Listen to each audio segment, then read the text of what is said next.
Amen. Amen. Alors des chants comme nous venons d'entendre, c'est des chants que nous aimons beaucoup, auxquels nous pouvons rester là pendant des heures et des heures à chanter, à célébrer, à prier avec de tels chants. Comme je le disais, il n'y en a plus beaucoup de nos jours. Aujourd'hui, nous avons des gens, je le souligne comme ça en passant, je ne sais pas, des gens qui nous chantent des Ali Bomaye. J'ai entendu cette chanson à travers l'émission du docteur Roger. J'ai été surpris qu'il y a des gens qui font de telles chansons. Vraiment, c'est quelle abomination. Comme le disait le docteur, est-ce que vraiment de telles chansons, Ali Bomaye, est-ce que tu peux mettre ça pendant que tu pries et tu célèbres Dieu en chantant Ali Bomaye? Mais bon, je ne vais pas m'attarder là-dessus parce que je crois que le docteur Roger fait bien ce travail, béni soit Dieu, pour nous alerter toujours. Ces genres de chansons ne sont pas bibliques. Gloire à Dieu, parce que nous avons encore des chants, un reste. Dans le peuple de Dieu, il y a toujours un reste. Donc, nous écoutons les chants des restes. Nous sommes le reste de Dieu. Amen. Alors, sans plus tarder, je vais prendre le livre d'Ésaïe, Ésaïe 21. Et aujourd'hui, le sujet de mon exhortation sera « Quel avenir pour nous ?» Je ne serai pas très long, mais j'essaierai d'être bref et précis. Quel avenir pour nous? L'avenir, c'est quelque chose que tout le monde veut savoir, que tout le monde veut connaître. Les gens vont même, pour connaître leur avenir, ils vont voir des astrologues. Ils vont voir des marabouts, des charlatans, pour connaître l'avenir. Nous avons aussi la connaissance de l'avenir. Auprès de qui ou vers qui devons-nous nous diriger pour connaître cet avenir? Parce que le Seigneur a mis tout devant nous. Amen. Alors je vais lire le livre de Ésaïe 21 à partir du verset... Je vais prendre les versets... à partir du verset 5. On dresse la table, la garde veille, on mange, on boit. Debout, prince, oignez le bouclier. Car ainsi m'a parlé le Seigneur. Va, place la sentinelle, qu'elle annonce ce qu'elle verra. Elle vit de la cavalerie, des cavaliers 2 à 2. Des cavaliers 2 à 2, des cavaliers sur des ânes plutôt, excusez-moi, des cavaliers sur des chameaux, et elles étaient attentives, très attentives. Puis, elle s'écria, comme un lion, « Seigneur, je me tiens sur la tour toute la journée, et je suis à mon poste toute la nuit. Et voici, il vient de la cavalerie, des cavaliers 2 à 2. Elle prit encore la parole et dit, elle est tombée, Babylone, et toutes les images de ces dieux sont brisées par terre. Amen. Amen. Alors pour connaître l'avenir en tant que peuple de Dieu, pour connaître ce qui va arriver plus tard, nous consultons les devins. Or, quand Saül a perdu les ânesses de son père, l'ami qui était avec lui dit, allons voir le voyant. Pourquoi je parle des voyants? Parce que les prophètes sont, dans cette époque-là, on les appelle aussi voyants. Voyants, pourquoi? Parce qu'ils connaissent les choses que les autres ne connaissent pas. Ils entendent la voix de Dieu. Ils parlent avec Dieu. Le prophète est celui qui peut te diriger correctement pour que tu réussisses dans tes entreprises. Amen. Et surtout, les prophètes étaient à côté des rois pour conseiller le roi, pour enseigner le roi en ce qui concerne l'ainsi dit l'Éternel. Dans le verset 6, il dit, « Car ainsi m'a parlé le Seigneur, va, place la sentinelle, qu'elle annonce ce qu'elle verra. » C'est ça. La sentinelle, va, place la sentinelle et qu'elle t'annonce ce qu'elle verra. Dans le verset 11, on va lire, « Oracle de Douma, on me crie de Séhir. Sentinelle, que dis-tu de la nuit? Sentinelle, que dis-tu de la nuit? » La sentinelle répond, « Le matin vient et la nuit aussi. Si vous voulez interroger, interrogez. Convertissez-vous et revenez. » Amen. Donc, pour connaître l'avenir, pour connaître ce qui va arriver, il faut aller vers la sentinelle. Il faut aller vers celui que Dieu a oint. Il faut aller vers celui que Dieu a choisi pour connaître l'avenir. Pourquoi? Parce que la sentinelle est placée sur la tour. La sentinelle, c'est l'homme de Dieu. Aujourd'hui, nous avons pour sentinelle les 5 ministères qui veillent, qui connaissent la voie de Dieu pour diriger le peuple de Dieu dans la voie dans laquelle il doit suivre.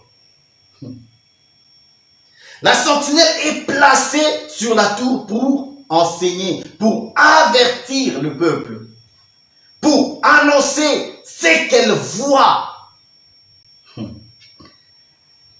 Le peuple dit, le peuple a le souci de savoir, ici au verset 11, il dit, « Que dis-tu de la nuit? Sentinelle, que dis-tu de la nuit? » 2 fois, « Que dis-tu de la nuit? » C'est un peuple qui voit qu'il y a la nuit autour de lui. Ce peuple voit qu'il y a des ténèbres autour de lui. Ce peuple remarque qu'il y a l'angoisse autour de lui, il y a la souffrance autour de lui et veut avoir des réponses. Quand est-ce que cette nuit va s'achever? Quand est-ce que les choses vont changer? Et toi, sentinelle, tu dois être capable de nous le dire. Dis-nous, que dis-tu de cette nuit? Que dis-tu de la nuit? Amen. Voici ce que la sentinelle va répondre. La sentinelle va répondre ceci. Le matin vient et la nuit aussi. Mais nous sommes dans la nuit. Mais ce que tu nous dis, c'est le matin arrive et la nuit arrive. Mais qu'est-ce que cela veut dire? Nous t'interrogeons sur ce qui concerne la nuit. Tu nous dis encore que le matin arrive et que la nuit arrive. Ne sommes-nous pas déjà assez dans l'angoisse pour que tu nous annonces encore la nuit? Et j'aime beaucoup ce que la sentinelle dit. Il dit pas que seulement que la nuit va arriver, il dit le matin arrive. Or, le matin, Pierre va dire ceci dans son livre, il dit, attendez, je vais le lire parce que j'aime beaucoup lire, pour comprendre ce matin qui arrive. Pierre, c'est l'apôtre Pierre. L'apôtre Pierre va dire ceci, dans 2 Pierre 1, au verset 18. Et nous avons entendu cette voix venant du ciel, lorsque nous étions avec lui sur la sainte montagne. Et nous tenons pour d'autant plus certaine la parole prophétique, à laquelle vous faites bien de prêter attention, comme une lampe qui brille dans les lieux obscurs, jusqu'à ce que le jour vienne apparaître, et que l'étoile du matin se lève dans vos cœurs. Et que l'étoile du matin se lève dans vos cœurs. La sentinelle annonce que le matin arrive. que les ténèbres dans lesquelles le peuple se trouve n'est pas éternel. Le matin arrive où les souffrances ne seront plus. Mais le problème, c'est que quoi? C'est que il faut comprendre ça dans deux sens. C'est que Jésus, étant le matin, étant un jour, est venu dans le monde. Jésus représente un jour. Le temps que Jésus prend sur la terre représente un moment, représente un jour. Un jour où il a inauguré une année de grâce. Dans cette année de grâce, le peuple qui est attentif au message qui sera prêché se trouve dans l'espérance d'une autre veille, que je vais dire. Pourquoi? Parce que Pierre le dit, jusqu'à ce que l'étoile du matin se lève. Donc, nous comprenons que le jour, en réalité, est un homme. Le jour que le prophète prophétise est un homme. Pourquoi? Parce qu'il dit, si vous voulez interroger, interrogez. C'est encore le temps. Vous pouvez encore interroger la sentinelle, où vous pouvez encore questionner les hommes de Dieu, où vous pouvez trouver des réponses. Et il dit, Ésaïe 21, je retourne pour bien voir ce que je suis en train de dire. Ah, Ésaïe. Excusez-moi, je n'ai qu'une main aujourd'hui, c'est pour ça que je serai un peu lent. Il dit, le matin vient et la nuit aussi. Si vous voulez interroger, interrogez. Va arriver et une autre nuit qui va arriver. Il y a un matin qui arrive, il y a aussi une nuit profonde qui arrive. Ce sont deux temps qui arrivent ensemble. Parce qu'il ne faut pas croire que l'avènement de Jésus-Christ, parce que la Bible parle de l'avènement. L'avènement de Jésus-Christ ne va pas marquer la fin des ténèbres. Non. Parce que la Bible dit, c'est dans les Thessaloniciens, que il faut que Thessaloniciens, alors, 2 Thessaloniciens. Il dit ici, il est là. L'adversaire, 2 Thessaloniciens 2, à partir du verset 4. L'adversaire qui s'élève au-dessus de tout ce qu'on appelle Dieu ou ce qu'on adore, jusqu'à s'asseoir dans le temple de Dieu, se proclamant lui-même Dieu. Ne vous souvenez-vous pas que je vous ai dit ces choses lorsque j'étais encore avec vous, et maintenant, vous êtes encore avec vous, et maintenant, vous savez ce qui le retient, afin qu'il ne passe qu'en son temps. Car le mystère de l'iniquité agit déjà. Il faut seulement que celui qui le retient encore ait disparu. Le mystère de l'iniquité, c'est le temps où il dit, le matin vient, mais la nuit aussi. C'est ça cette nuit. Je parle de ce temps et de la nuit. Quel avenir pour nous? Quel avenir? Parce que c'est maintenant que se décide. Il y a un matin qui arrive. Le problème, c'est quoi? C'est dans quelle position tu te trouves pour que cette nuit-là ne t'atteigne pas. Pour que la nuit ne t'atteigne pas. Parce que peu importe si tu es dans la nuit, il y a une autre nuit qui arrive bien plus obscure que celle que tu vis maintenant. L'espoir, c'est quoi? C'est qu'il y a un matin. Donc, nous devons avoir en tête que le matin arrive. Et pour bénéficier de ce jour, la Bible dit, éloignez-vous du mal. Mon peuple ne touche pas à ce qui est impur. Sortez du milieu d'elle. Amen. Pour pouvoir bénéficier de ce jour, de ce matin. Et Pierre va dire, l'étoile, jusqu'à ce que l'étoile brillante du matin brille dans vos cœurs. Vous faites bien de garder. Nous tenons d'autant plus certaine la parole prophétique. La parole prophétique qui dit quoi? Celui-ci est mon fils. Donc la parole va s'accomplir. Le matin va arriver. Un jour nouveau va arriver. Mais convertissez-vous. Ne soyez pas des hypocrites. Comme pouvait le dire Jean-Baptiste, race de vipères, qui vous a appris à fuir la colère à venir? Produisez des fruits de repentance et arrêtez de dire que nous avons Abraham pour père. Abraham n'est pas un impudique. Abraham, ce n'est pas un idolâtre. Arrêtez de dire que nous avons Dieu pour père. Le matin arrive. Mais est-ce que le matin ici, dans ce que je suis en train de dire, non seulement c'est un jour nouveau, mais c'est la récompense des justes. C'est un jour pour les justes, pour ceux qui ont cru en Jésus-Christ. Ce n'est pas pour tout le monde. Le matin ici étant un jour nouveau, je parle en même temps du royaume. Je parle non seulement du juste qui est enlevé, mais je parle aussi du juste qui va revenir ayant le corps céleste, glorifié. Avec juste, c'est ça le matin. Le matin est la récompense des justes. Parce que la sentinelle est interrogée. Dis-nous, que dis-tu de la nuit? Que dis-tu? Et la sentinelle va vraiment répondre. Le matin arrive.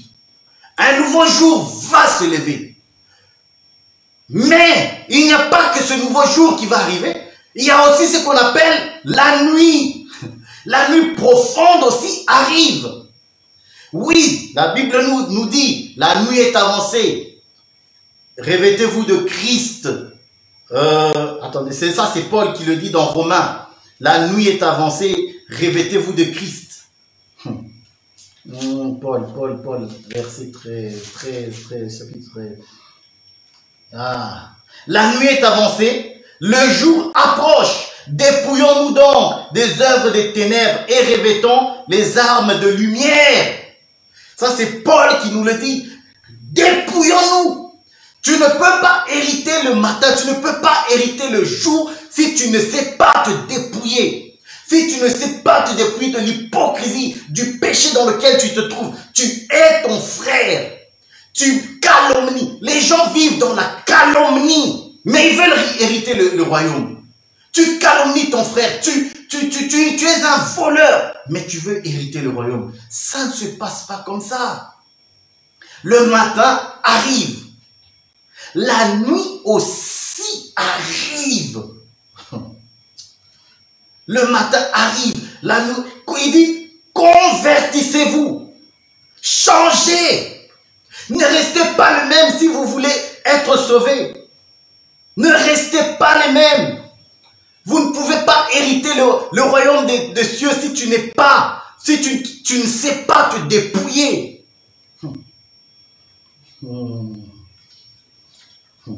Amen. Ah, la vie. Jérémie, on va prendre le livre de Jérémie.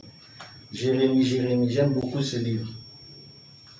Jérémie, chapitre 6. Le matin arrive et la nuit aussi. Sentinelle. Tu ne pouvais pas juste dire que le matin arrive. Non, il faut que la sentinelle annonce tout ce qu'elle voit. Je vous annonce que oui, les ténèbres ne régneront pas toujours. Amen. Mais il y a un temps où les ténèbres vont agir librement. C'est Thessaloniciens qui dit, il faut que celui qui la retienne parte.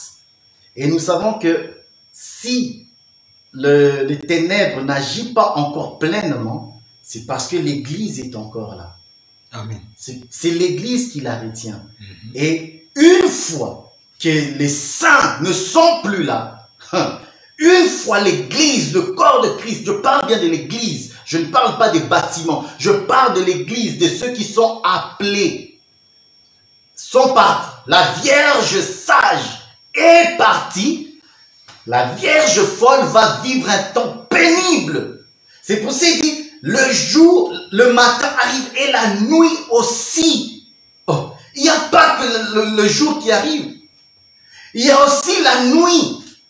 Je ne veux pas participer à cette nuit. Je ne veux pas, je ne serai pas là. Je ne serai pas là. Amen. Amen. Jérémie chapitre 6, à partir du verset 13. Amen. Car depuis le plus petit jusqu'au plus grand, tous sont avides de gain. Depuis le prophète jusqu'au sacrificateur, tous usent de tromperie. Ils pensent à la légère la plaie de mon peuple, la plaie de la fille de mon peuple. Paix, paix, disent-ils, et il n'y a pas de paix. Vous voyez? Ils seront confus, car ils commettent des abominations. Ils ne rougissent pas, ils ne connaissent pas la honte. C'est pourquoi ils tomberont avec ceux qui tombent. Ils seront renversés quand je les châtierai, dit l'Éternel. Ainsi parle l'Éternel. Placez-vous sur les chemins, regardez et demandez quels sont les anciens sentiers. Quelle est la bonne voie et marchez-y. Et vous trouverez le repos de vos âmes. Mais ils répondent, nous ne marcherons pas. Vous voyez? Alors, j'aime beaucoup le verset 17. Il dit, j'ai mis près de vous des sentinelles. Soyez attentifs au son de la trompette. Mais ils répondent, nous ne serons pas attentifs. Sentinelle, que vois-tu? Aujourd'hui, la sentinelle te dit, le jour arrive, le matin arrive. Répands-toi. Change. Arrête de vivre dans la débauche. Arrête de calomnier. Arrête de pratiquer la sorcellerie, l'occultisme, le mensonge, les commérages. Arrête. La sentinelle parle. Il sonne de la trompette. Nous sonnons de la trompette pour avertir le peuple que bientôt, très bientôt, il revient. La trompette va sonner. Aujourd'hui, nous sonnons de la trompette pour appeler tout le monde. Voici ce qu'ils disent. Nous ne serons pas attentifs. Il y a donc des gens qui refusent, qui ont bien entendu la trompette de notre prédication. Amen. Ils l'ont bien entendu. Mais ils disent, nous ne ferons pas attention à ce que vous dites. Amen. Nous refusons. La sentinelle sonne de la trompette pour avertir le peuple, pour que le peuple marche dans la droiture, pour que le peuple apprenne à craindre l'Éternel, pour que le peuple ait l'espérance et hérite le jour nouveau, pour que le peuple ne voit pas les ténèbres, le règne de l'ennemi. Mais ils disent quoi? Nous n'y serons pas attentifs. Voyez-vous cela? Voyez-vous au milieu de quel peuple nous vivons? Ce n'est pas qu'ils n'ont pas compris. Ils ont très bien compris.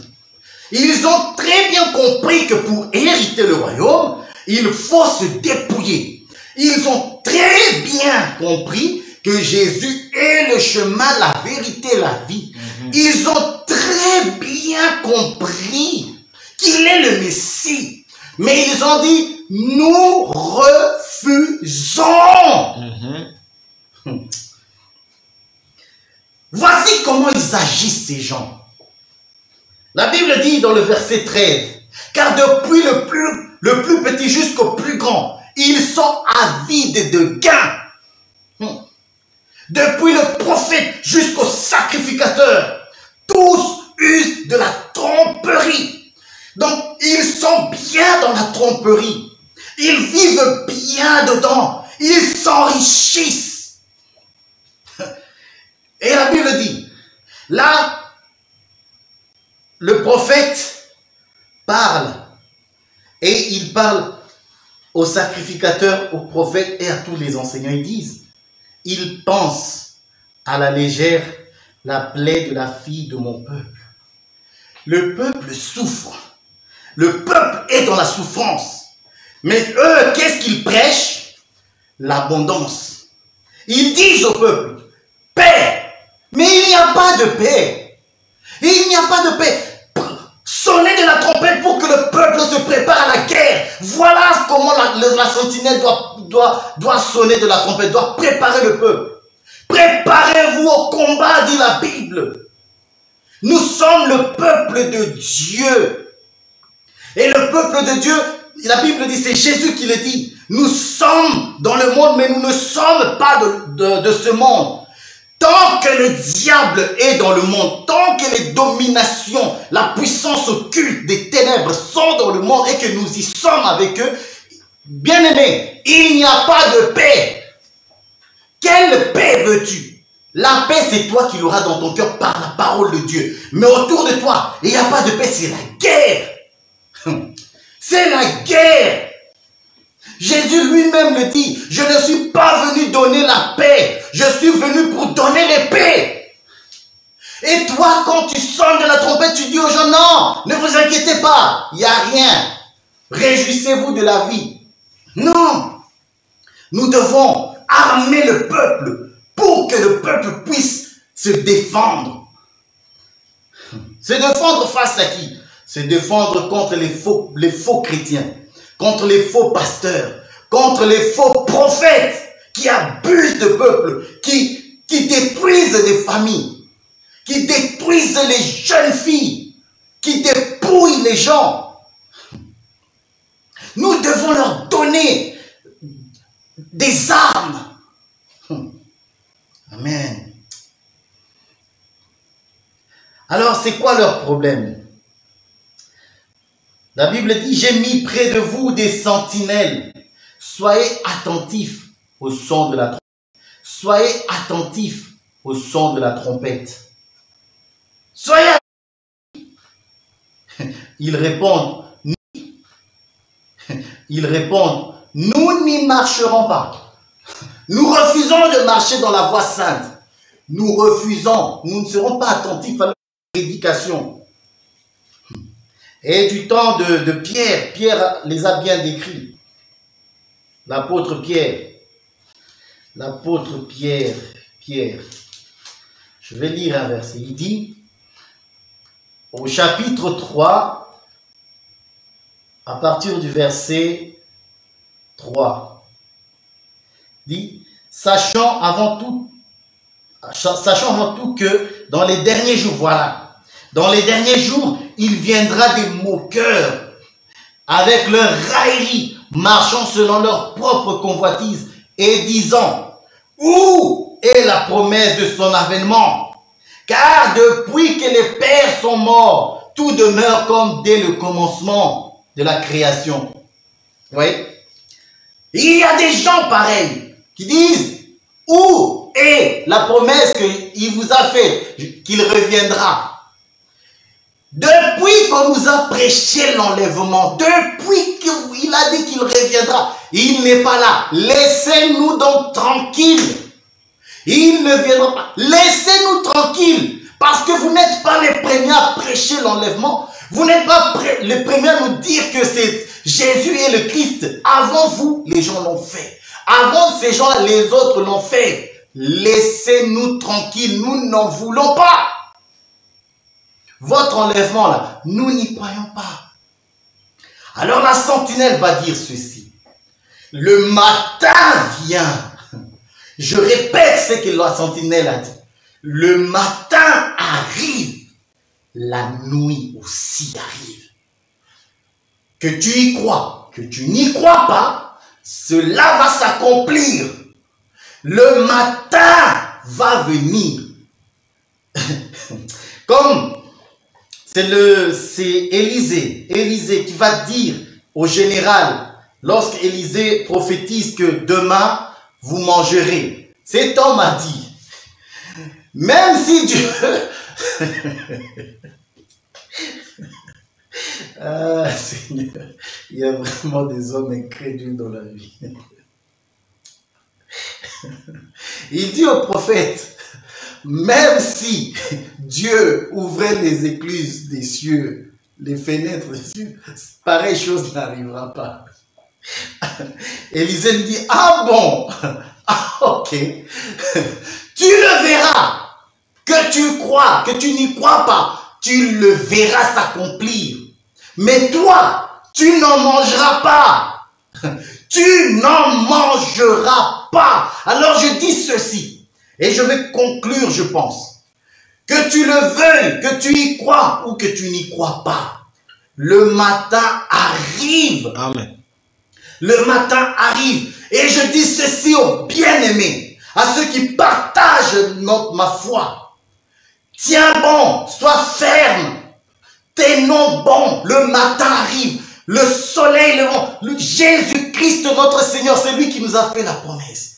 Il revient et il revient bientôt. Plus tôt même que tu le penses. La Bible nous dit, il reviendra comme un voleur.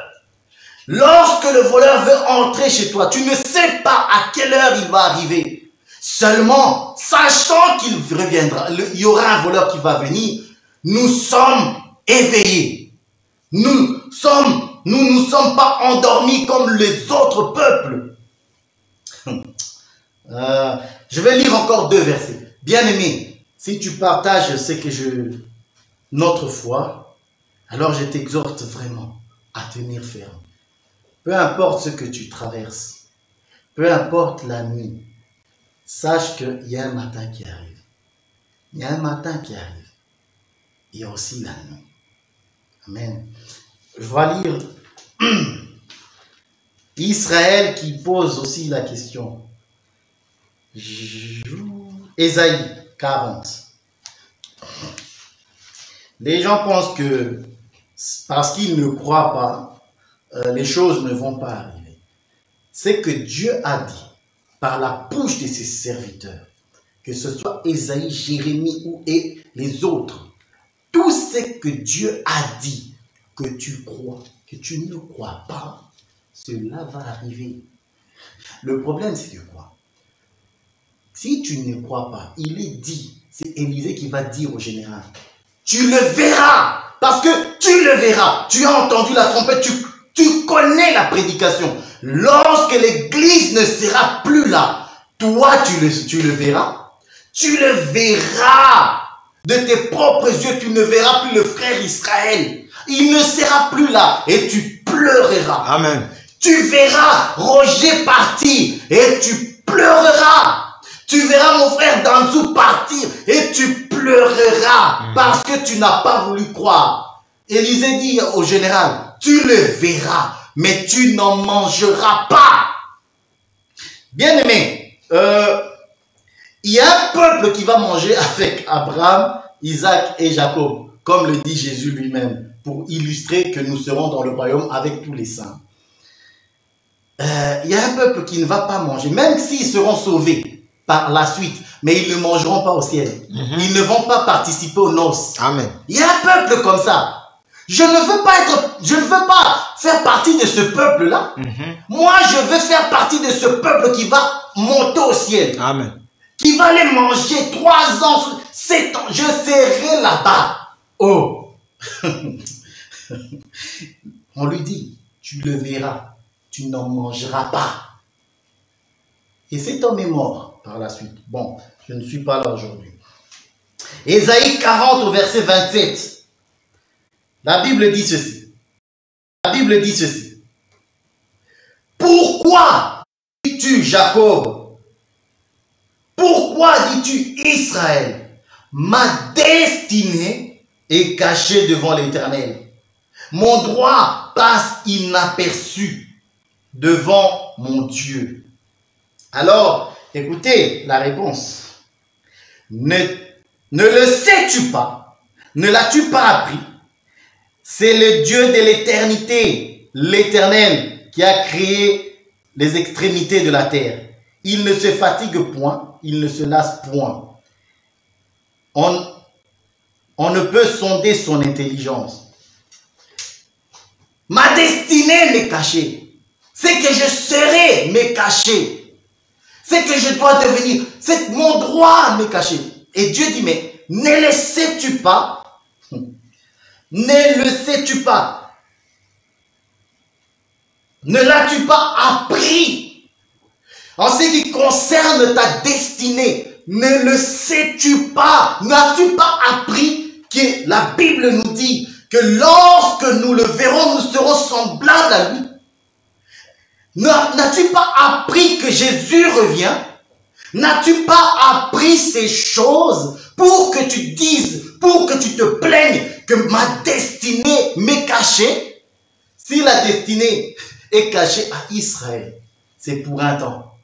C'est vraiment pour un temps. Mais pour nous, la destinée ne nous est pas cachée. Amen. Rien ne nous est caché. Dieu révèle à son peuple parce que nous sommes au temps où Dieu révèle à ses serviteurs, Amen. les prophètes que Amen. nous sommes. Amen. Dieu a caché pour un peu de temps à Israël.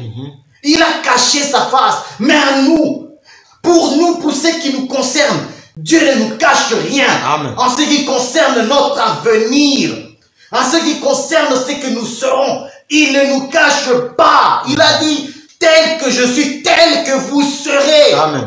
Bien aimé, s'il y a bien quelque chose qu'on ne peut pas nous définir, c'est comment nous serons. C'est tout. Parce que personne n'a jamais vu Dieu. Amen. C'est tout. Il dit, lorsque nous le verrons, nous serons semblables à lui. Mais nous savons, mais il ne nous a pas caché. S'il y a bien quelque chose de caché, c'est juste la forme de comment, mais sinon pas du tout. Tout nous est révélé. Quand on parle de la Nouvelle Jérusalem qui descend, l'épouse de l'agneau, oh, mais est-ce que ces choses-là nous sont cachées? Ce que nous serons, est-ce que cela nous est caché? On dit que nous serons semblables aux anges. Notre avenir ne nous est pas caché. Nous serons comme lui. Il donne de la force à celui qui est fatigué. Il augmente la vigueur de celui qui est tombé en défaillance. Les adolescents se fatiguent et se lassent. Et les jeunes hommes chancellent. Mais ceux qui se confient en l'Éternel renouvellent leur force. Ils prennent l'envol comme les aigles. Ils courent et ne se lassent point. Ils marchent et ne se fatiguent point. Voilà. Les jeunes gens se fatiguent, ils tombent, ils se lassent. Mais ceux qui se confient en l'Éternel, ils renouvellent leur force. Amen. Sentinelle, que dis-tu? Voici ce que répond la sentinelle. Le matin arrive, la nuit aussi. Si vous voulez interroger, interrogez. Convertissez-vous. Revenez. Que celui qui est tombé revienne. Que celui qui est fatigué. Si tu te sens fatigué, confie-toi à l'Éternel. Si tu es tombé, n'oublie pas que notre Dieu ne se lasse de pardonner. Seulement relève-toi. Il donne de la vigueur à ceux qui se confient en lui. Donc convertissez-vous pendant qu'il se trouve. Cherchez l'Éternel. C'est encore Ésaïe qui le dit. Cherchez l'Éternel parce que le matin arrive. Amen. Le royaume des cieux arrive. Le Christ arrive. Il ne ment pas. Que tu y crois, que tu n'y crois pas. Je te dis que le matin arrive. Et la nuit aussi. Pour ton avertissement, je préfère que tu prennes, que tu sois là au matin. Et pour cela, je t'invite à te convertir. À changer. À te remettre en ordre avec Dieu. Là où tu es tombé, le Seigneur, ce n'est pas un Dieu qui condamne les gens. Ce qui est condamné, c'est le péché. Ce n'est pas l'être humain. Sépare-toi de ton péché et voilà qui serait suffisant. Quand j'ai eu entre à Jérusalem, il dit aux eunuques qui étaient dans la maison, la femme là, Jézabel, jetez-la par la fenêtre. Si vous êtes pour Jéhu, jetez Jézabel par la fenêtre. Donc, si vous êtes à Christ, jetez votre péché. Celui qui vous fait du mal, la personne qui amène les ténèbres, jetez-le, exposez-le. Exposez-le. Amen. Voilà.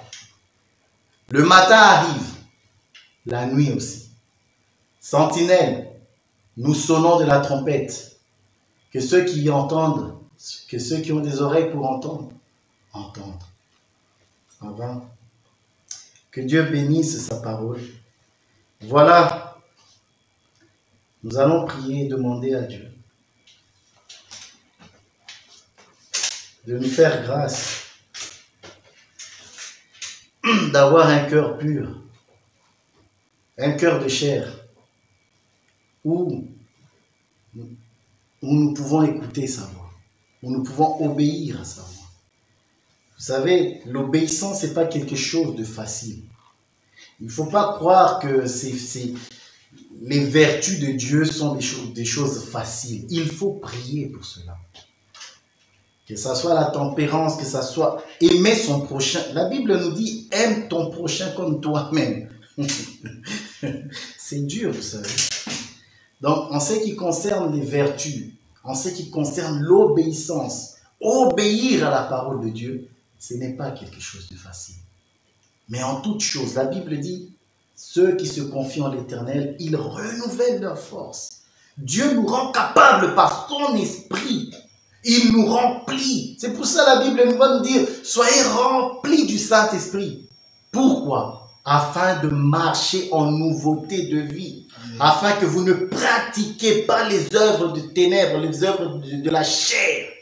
Il est tellement facile de tomber dans la chair.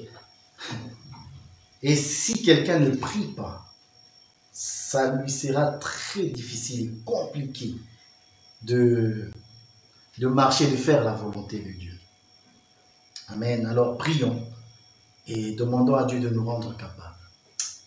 Seigneur éternel, dans le nom de Jésus, je viens te prier parce que de moi-même je ne suis pas capable. Je viens reconnaître, Seigneur, que c'est toi qui me rends capable. C'est toi qui me rends capable. Remplis-moi.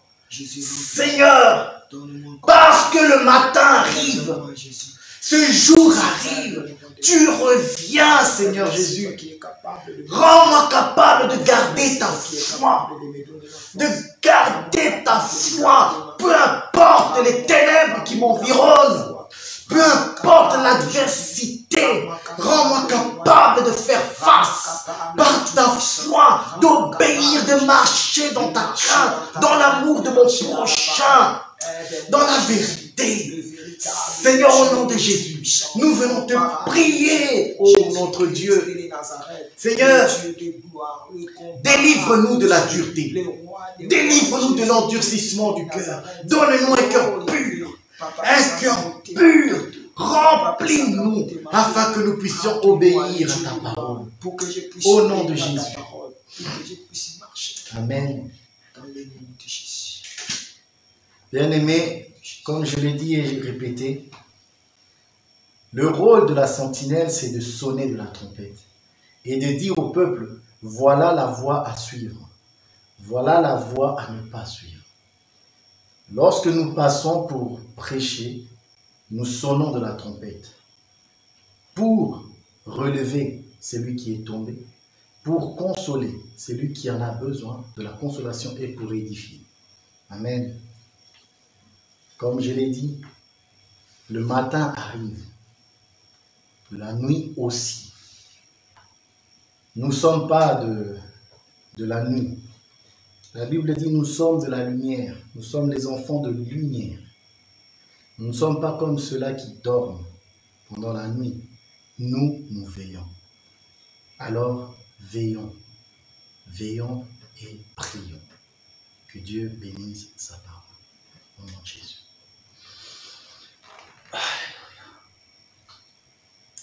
Alors, le communiqué de la semaine.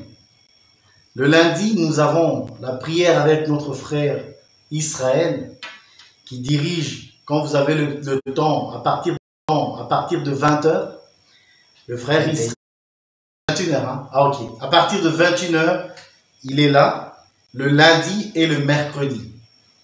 Le vendredi, je crois que Docteur Roger va... Ah oui, excusez-moi. Le vendredi, nous allons en France. Nous allons un peu saluer les frères de France. Donc, attendez-nous, nous arrivons. On va prier encore ensemble. Et ça sera 3 jours, pendant 3 jours. Et nous avons déjà les thèmes et les sous-thèmes qui sera la reine de Séba. Donc, si vous avez des questions, comme la reine de Séba, comme aussi la Bible le dit, c'est ce que j'ai dit aujourd'hui, interrogez. Donc, vous pouvez toujours interroger les ministres qui seront là. Nous serons accompagnés de notre grand frère, Docteur Roger. Donc, si vous m'interrogez et que je n'ai pas la réponse, je vais vous diriger vers le grand frère ou vers un autre frère. Je sais que le frère Edmond sera là.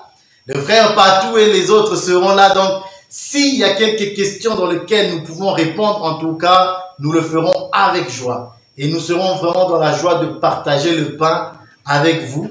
En ce qui me concerne, j'ai hâte de vous voir parce que je ne vous ai jamais vu.